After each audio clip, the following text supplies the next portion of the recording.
আসসালামু আলাইকুম।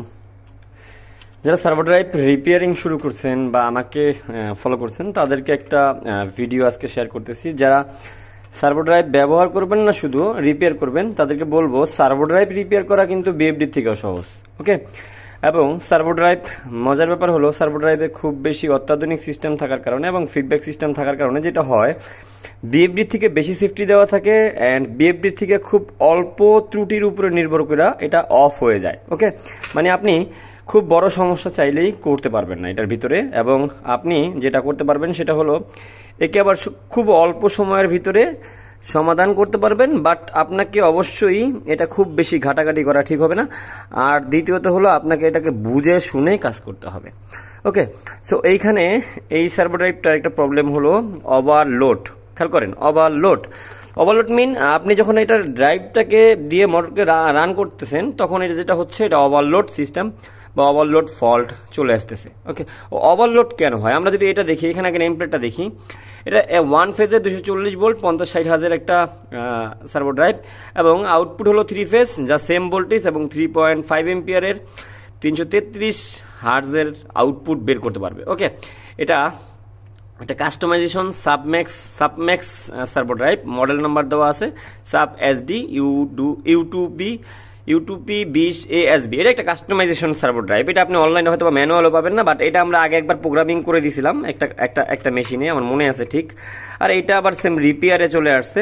সো এইটা যেটা হচ্ছে, আমি সার্ভার ড্রাইভকে অনেক আগে থেকেই শ্রম দিয়ে শিখতেছি এবং শ্রম দিয়ে কাজ করতেছি। সো সার্ভার ড্রাইভের বেশিরভাগ কাজগুলো আমার কাছে আসে এবং এটা আমি খুব আনন্দের সাথে করি।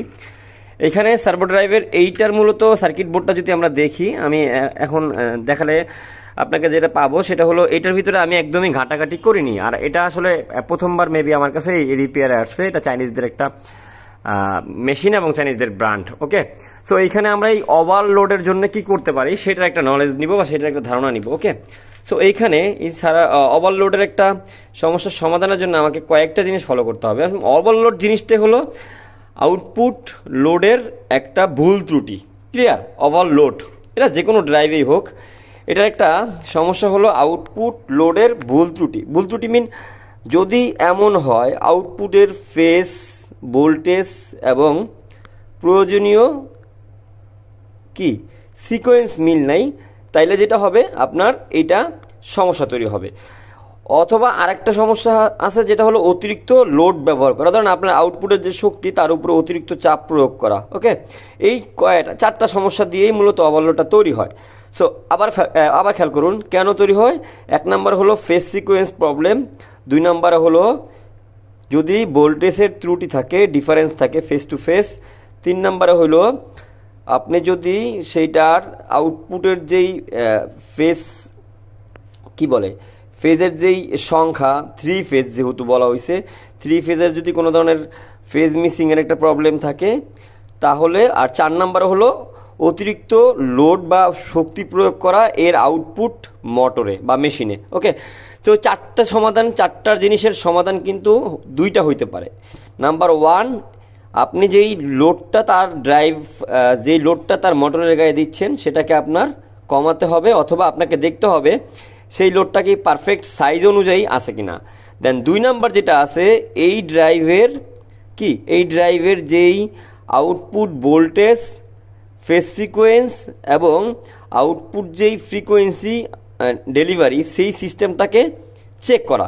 সো সেই সিস্টেমটা মূলত হলো আমাদের এইখানে আইপিএম অথবা কি আমাদের এসপিএম, মানে ইন্টেলিজেন্ট পাওয়ার মডিউল অথবা স্মার্ট পাওয়ার মডিউল যে লাগানো একটা অপশন ইনভার্টেড সিস্টেম যেটা থাকে সেটার সুইচিং ক্ষেত্রে। তো সুইচিং ক্ষেত্রে কি হয়, সুইচিং ক্ষেত্রে যেটা হয় সিকোয়েন্স সুইচিংয়ের ভিতরে যদি কোনো ধরনের প্রবলেম হয় এবং সেই সুইচিংগুলো যদি কোনোটা মিসিং করে এবং স্লো হয়ে যায় তাহলে আপনার এই সমস্যা তৈরি হইতে পারে, অথবা কোনো ধরনের ভোল্টেজ মিসিংয়ে। ওকে, সো এইটা আমরা সহজে বলে থাকি আইপিএম গেট ভোল্টেজ অথবা আইপিএম গেট সাপ্লাই অথবা আইপিএম গেট সুইচিং, এই সব জায়গাগুলোতে মূলত এটার সমস্যা হয়ে থাকে। সো আপনাকে এটার আইপিএম এর গেটে কাজ করতে হবে অথবা দেখতে হবে গেট ভোল্টেজগুলো ঠিকঠাক আছে কিনা। দেন যেটা করতে হবে আপনাকে আউটপুট মোটরের লোডকে চেক করতে হবে। তো এইখানে যেটা হচ্ছে সেটা হলো এইটার যেই মোটরটা আছে সেখানে কিন্তু ওই সেম একটা ড্রাইভ দিয়ে এটাকে রান করে রাখা হয়েছে। তার মানে বলা যেতেই পারে এটা ড্রাইভের এই সুইচিং বা এই গেট সাইডেই কিন্তু প্রবলেম, তাই না? একেবারে ইজিলি বোঝানোর চেষ্টা করছি। আপনারা কিন্তু আমার কাছ থেকে সমাধান ভিডিও দেখতে না পাইলেও যেটা পাবেন সঠিক একটা ইনফরমেশন। আমি চাই আপনি ইনফরমেশন নির্ভর হন, আপনার কাছে ধারণা থাকুক, আপনি কাজ করার জন্য রাস্তা জানা থাকুক।